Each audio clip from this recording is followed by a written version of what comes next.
Hello दोस्तों, आज हम एसक्यूएल के दो बहुत ही बेहतरीन विंडोज़ फंक्शन के बारे में जानने वाले हैं।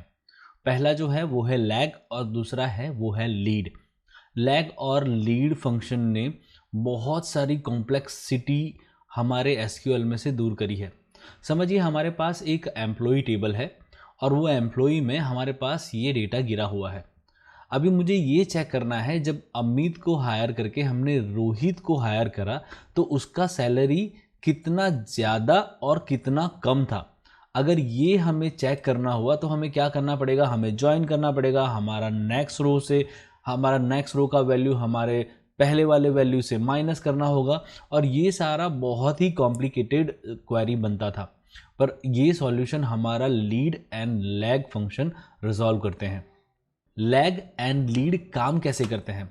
लैग एंड लीड ने बहुत ही कॉम्प्लिकेटेड क्वेरी को वेरी सिंप्लीफाई कर लिया है। समझिए मेरे पास एक एम्प्लॉय टेबल है और मुझे हमारे टेबल में से जो नेक्स्ट एम्प्लॉय है उसका सैलरी चाहिए, है ना, मेरे करंट रो में। यानी अमित का सैलरी अभी 50,000 है तो वही रो में मुझे रोहित का सैलरी 35,000 दूसरी कॉलम में चाहिए।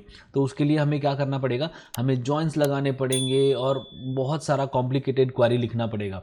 बट हमारे लैग एंड लीड फंक्शन ने इसे बहुत ही सिंप्लीफाई किया हुआ है। जब हम लैग फंक्शन यूज करते हैं वो क्या करता है, हमारे रिजल्ट सेट में से जो प्रीवियस रिकॉर्ड है उसका वैल्यू हमें देता है। अगर मुझे प्रीवियस वैल्यू चाहिए तो मैं लैग यूज करूंगा और मुझे नेक्स्ट रो का वैल्यू चाहिए तो मैं लीड यूज करूंगा। पहले हम लीड यूज करेंगे, उसके लिए हम क्वेरी क्या लिखते हैं, हम यहाँ पे लिखेंगे लीड और उसका क्वेरी लिखते हैं। दोनों का सिंटैक्स बहुत ही सेम होता है बट हम यहाँ पे क्वेरी लिखते हैं सिलेक्ट फ्रॉम एम्प्लॉइज और यहाँ पे सारे कॉलम सेलेक्ट कर लेते हैं, EMP ID comma EMP name comma salary, साथ में डिपार्टमेंट ID भी ले लेते हैं और हम यहाँ पे लिखेंगे लीड। लीड हमें कौन से कॉलम पे लगाना है, तो वो है हमारा सैलरी कॉलम और हम यहाँ पे लिखेंगे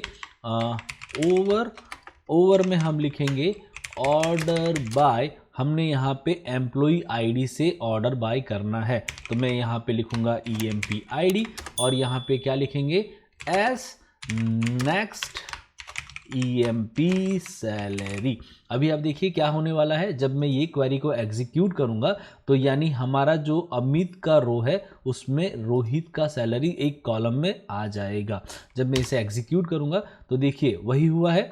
अमित का जो सैलरी था वो 50,000 था बट उसमें नेक्स्ट एम्प्लॉय का जो सैलरी था वो 35,000 हमें मिल रहा है। वैसे ही लाइकवाइज सारे रिकॉर्ड मिलेंगे बट जब नेहा का टर्न आएगा तो नेहा के बाद हमारे पास कोई एम्प्लॉई नहीं है तो ये वैल्यू हमें नल आने वाला है। वैसे ही हम लैग फंक्शन का भी यूज कर सकते हैं। जब हम लैग फंक्शन का यूज करेंगे तब वो क्या करेगा, वो हमारे प्रीवियस एम्प्लॉई का हमें सैलरी देगा। तो हम क्या करते हैं, यही क्वेरी को कॉपी करते हैं, यहाँ पे पेस्ट करेंगे और जहाँ जहाँ पे हमें लग रहा है वहाँ पे सारा रिप्लेस करेंगे हमारा डिजायर्ड वैल्यू। यहाँ पे लिखते हैं लैग और यहाँ पे प्रीवियस एम्प्लॉई सैलरी आएगा। अभी ये केस में क्या होने वाला है, अमित के पहले हमारे पास कोई एम्प्लॉई नहीं है तो अमित में ये वाला वैल्यू हमें नल मिलने वाला है बट नेहा में वो वैल्यू हमें मिलने वाला है।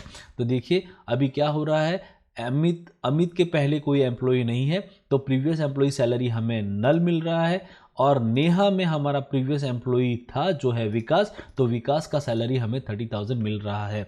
लैग और लीड का यूज़ बहुत सारे रियल वर्ल्ड एग्जाम्पल में यूज़ होता है। समझिए आपके पास एक लॉगिन टेबल है और लॉगिन टेबल में आपको 2 कंसेक्यूटिव लॉगिन का टाइम स्पान ढूंढना है, तब आप लीड एंड लैग का यूज़ कर सकते हो। अगर आपके पास स्टूडेंट एग्ज़ाम का टेबल है तो आपको ये जानना है कि उसने जो 2 कंसेक्यूटिव एग्ज़ाम में उसका परफॉर्मेंस अच्छा था या बुरा था, ये जानना है, तभी भी आप लीड एंड लैग का यूज़ कर सकते हैं।